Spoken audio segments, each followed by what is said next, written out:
பாலா திரிபுர சுந்தரி கற்பூர சோத்திரம் பற்றி ஒரு மகா விளக்கம். அருள்கின்ற ஞானமாக விளங்குகின்ற பில்லூர் ஸ்ரீ ஆதிசக்தி பாலா ஞானபீடத்தில் இன்றைய மகா சிந்தனையாக ஸ்ரீ பாலா கற்பூர சோத்திரம் பற்றி சிந்திக்க இருக்கின்றோம். அவருடைய தமிழ் விளக்கங்கள் கட்டுரைகளாக பார்க்க இருக்கு. ஸ்ரீ பாலா திரிபுர சுந்தரி அம்மன் என்பவள் பராசக்தியினுடைய குழந்தை வடிவமாக, சிறு குழந்தை வடிவமாக விட்டிருக்கின்றாள். அப்படி இவ்வமைப்பில் ஒரு முக்கியமாக சோத்திரம் தான் இந்த கற்பூர சோத்திரம், அந்த பாலா கற்பூர சோத்திரம்னு சொல்றோம். இது ஒரு பாகவத புராணத்தை ஒத்த புனிதமான பாடலாகவே பாடப்படுகின்றது. இதை பற்றி ஒரு புனிதமான பாடல்கள் எழுதியுள்ளோம். அதை பற்றி பின்வரும் காலங்களில் அது குறிப்பிடப்படுகின்றது.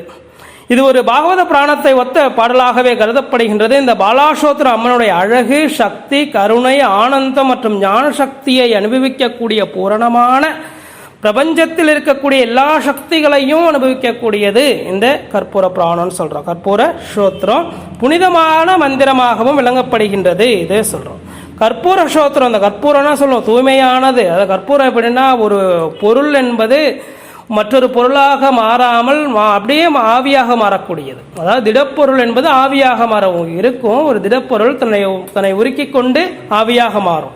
அப்படி அற்புதமான அந்த கற்பூரத்திற்குரிய சக்தி அது.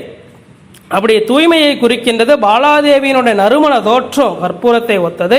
அதனால தான் இந்த சோத்திரத்துக்கு கற்பூர சோத்திரம்னு சொல்லியிருக்கோம். அப்போ இந்த சோத்திரம் அம்மனுடைய பாவனை அல்லது தியான வடிவத்தை நம் உள்ளத்தில் வெளிப்படுத்துகின்றது. ஒரு புனிதமான பரிசுத்தமான குழந்தை வடிவத்தில் பாலா அம்மன் வெண்மையான ஒளியில் வீற்றிருக்கின்றாள். அவளது மேனியில் கற்பூர வாசனை பரவுகின்றது.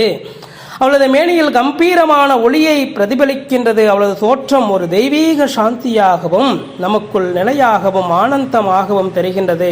இந்த சோத்திரத்தில் வர்ணிக்கப்படுகின்ற ஒவ்வொரு வரியும் அந்த ஒரு படிமம் போன்ற மனதில் தோன்றுகின்றது. வெண்மை ஒளியில் குளிர்ந்த உருவம், அப்படி வெண்மை ஒளியில ஒரு குளிர்ந்தமான உருவம் தோன்றுகின்றது. பத்மாசனத்தில் அமர்ந்திருக்கக்கூடிய ஒரு திருவுருவம், அழகிய குழந்தை எப்படி இருக்கிறார் பாருங்க. அமிர்த ஒளியை பெருகக்கூடிய கண்கள், குழந்தையின் புனிதமான புன்னகை எப்படி இருக்கும் பாருங்களேன். நீங்களே யோசிச்சு பாருங்க. ஒரு வெண்மையான ஒளிரக்கூடிய ஒரு குளிர்ந்த உருவம் பத்மாசனத்தில் அமர்ந்திருக்கின்றது. அப்படி அமர்ந்திருக்கக்கூடிய அமிர்தம் தரக்கூடிய பெருகக்கூடிய கண்கள், குழந்தை எப்படி இருக்கான அழகா ஒரு புன்னகைக்கின்றாள், அழகாக அமர்ந்திருக்கிறார் பில்லூர் ஸ்ரீ ஆதிசக்தி பாலா ஞானபீடத்தில். கற்பூர வாசனை பரமசக்தியினுடைய அடையாளமாக இருக்கின்றது. கற்பூர சோத்திரம் தெய்வீக வாசனைக்கு ஏற்ப அம்மையினுடைய மேனியில் அடையாளத்தை விவரிக்கின்றது. கற்பூர வாசனை என்பது, கற்பூரம் என்பது தூய்மை. அப்படியே எப்படி சொல்லுவோம்னா தூய்மையானது, தீய சக்தியை முழுமையாக நீக்கக்கூடியது, தியானத்திற்கு உகந்த மனநிலையை ஏற்படுத்தக்கூடியது. அதனால தான் பாலா அம்மனின் மேனி எப்படி இருக்குன்னா கற்பூர வாசனை வீசக்கூடியதுன்னு சொல்கிறோம். அதாவது மகா சித்தர்களுக்குடைய வாசனைமா விபூதி வாசனை, திருநீர் வாசனை அடிக்கும்னு சொல்லுவாங்க. அதுபோல அம்மனுடைய வாசனை, அம்பாள் பாலா திரிபுர சுந்தரனுடைய திருமேனியிலே கற்பூர வாசனை வீசுகின்றது. அவளது சித்தி என்பது நமது மீது பரவுகின்ற தூய சக்தியை எடுத்து காட்டுகின்ற இந்த வாசனை மனதை தெளிவாக்கி தியான பாவனையை ஊக்குவிக்கின்றதுன்னு சொல்கிறோம். அப்போ தியான சக்தி மற்றும் உடல் உறுப்புகளை நியாசம் அப்படின்னா என்ன? அப்போது சோத்திரம் வரும் ஒவ்வொரு வரியும், இந்த சோத்திரத்தில் வரக்கூடிய ஒவ்வொரு வரியும் தியானபூர்வமான ஒரு பாகத்தை சுட்டி காமிக்கிறது. உதாரணமாக கலை நிறைந்த கண்கள், முக விளக்கம், பசுமையும் கருணையும், மென்மையான புன்னகையும் அப்படின்னு சொல்கிறோம் இல்லையா. இந்த அம்சங்கள் நம்முடைய சித்தத்தை, இந்த அம்சங்கள் நம்முடைய சித்தத்தை நிம்மதியாக்குகின்றது, நம்முடைய சிந்தனையை அமைதியாக்கின்றது. ஒரு ஞான சிந்தனைக்கு வழிவகுக்கிறோம். அமைதியாக இருக்கணும். எப்படின்னா அம்பாளை பாலா திரிபுர சுந்தரியை வழிபட்டால் ஒரு அமைதியான வாழ்க்கை, அமைதியான சிந்தனை இருக்கும். மனதில் எந்த விதமான சஞ்சலங்கள் இருக்காது, குழப்பங்கள் இருக்காது, தெளிவான சிந்தை மனதிலே இருக்கும். தேவியினுடைய உருவத்தில் தியானம் செய்வதற்கான மனதளவில் அந்த அமைப்பு இருக்கும். ஒரு வழிகாட்டியாக இருக்கணுங்க தியானம் செய்வதற்கு. ஒரு தியானம் செய்வதற்கும் ஒரு ஞான வழி செல்வதற்கும் முக்கியமான வழிகாட்டி இருக்கணும். அந்த வழிகாட்டி யாருன்னா அன்னை பாலா திரிபுர சுந்தரி. சித்தர்கள் எல்லாம் பாலா திரிபுர சுந்தரி வழிபட்டு தான் ஞான சித்தியை அடைஞ்சிருக்காங்கன்னு பல நூல்கள் சொல்லியிருக்கின்றது. அதுபோல ஒரு வழிகாட்டியாக இருக்கணும். வழிகாட்டியாக நிச்சயமாக பில்லூர் ஸ்ரீ ஆதிசக்தி பாலா ஞானபீடம் பல பூஜைகளை செய்து வருகின்றது, பல ஞான வழிகளையும் காட்டி வருகின்றது. அதுபோல பாலா திரிபுர சுந்தரி அன்னையானவள் பூரணமான மகா ஞான பீடத்தில் அமர்ந்து ஞான வழியை காண்பித்து வருகின்றாள். அது எப்படின்னா பல வார்த்தைகளாக கூற முடியாது. பல சக்கரங்களாலும் பல மந்திரங்களாலும் பல எந்திரங்கள் பல ஸ்ரீ சக்கரத்தை பற்றி எவ்வளவோ சொல்லலாம். அதுபோல் நம் சக்கரங்கள் நரம்பு மண்டலங்களோடு இணைந்திருக்கின்றது, நாடி நரம்போடு இணைந்திருக்கிறது. ஸ்ரீ சக்கரத்தில் உள்ள ஒவ்வொரு கோடுகளும் ஒவ்வொரு மூலைகளில் இருக்கக்கூடிய முக்கோணத்தில் இருக்கிற ஒவ்வொரு மூலையிலும் ஒவ்வொரு தேவிகள் அமர்ந்து நம்மளெல்லாம் காத்து வருகின்றார்கள், அப்படி ஞானசக்திக்கு வழிவகுக்கின்றார்கள். அந்த ஸ்தோத்திரத்தினுடைய இலக்கிய அமைப்பு எப்படி இருக்குன்னு பாருங்களேன்.